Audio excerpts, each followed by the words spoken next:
All right, let's go to Presque Isle. Uh-oh. Oh, look at that. Okay, so this is going to be a... There was the one exclusive change. Rushing out to the early lead.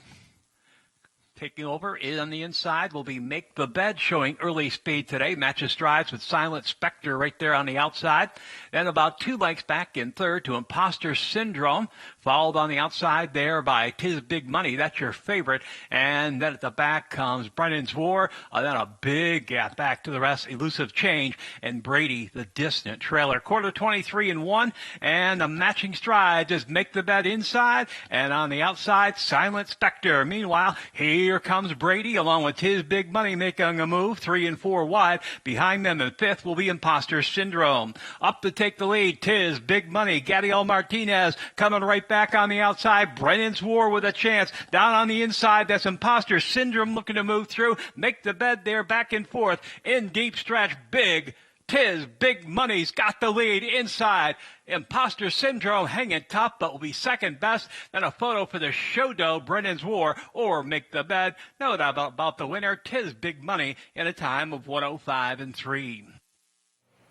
Okay, you didn't hear it in the call, but there's going to be a steward's inquiry into this race. You may have noticed at the start, and our mics were a little bit open because we were aghast at what happened here. Watch the 7. You see on the head-on. See if you can watch below as well. Watch below first, actually. Yeah. Watch below. Watch below on the pan view.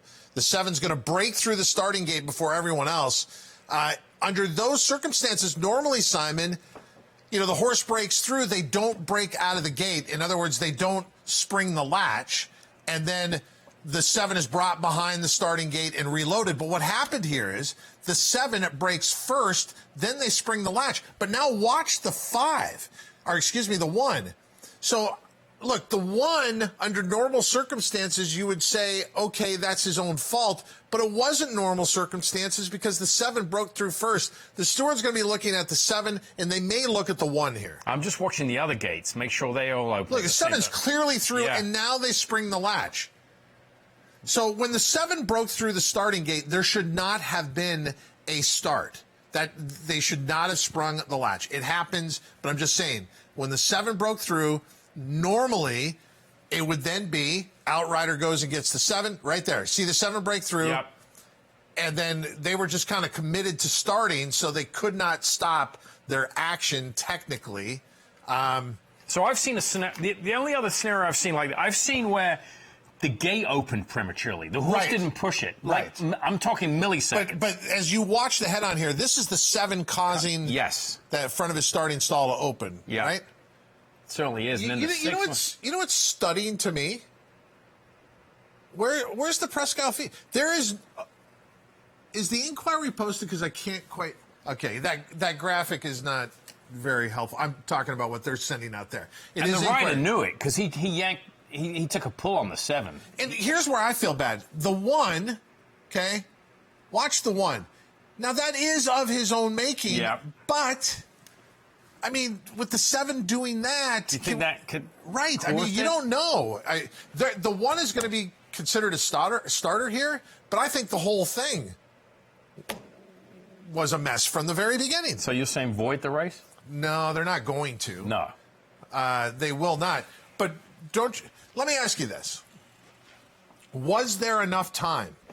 You're not sitting in the starter's position. I understand that. But it seems like there's enough of a delay there. The 7 breaks through the starting gate. It seemed like there was enough time not to start the rest of the field. But again, I'm not sitting there. I'm not sitting there. Yeah. Can we watch that? And I'll tell you what, it's like watching replays in NBA or ice hockey. When you do it in slow motion, yeah, that is true. It looks like, hey, that was a foul. Yeah, do it in real time. Well, let's do it in real time. Can we play that back real time? Yeah. Take a look at the pan view. So, yeah, you're right. In slow-mo, we get to watch, the 7 broke through the starting gate. Don't start the field. Oh, it was a ball. It was a strike. But if you're sitting there and you've got the starter box with the button, would you be able to go, the 7 just broke through, don't press the button? Let's watch. This is real time.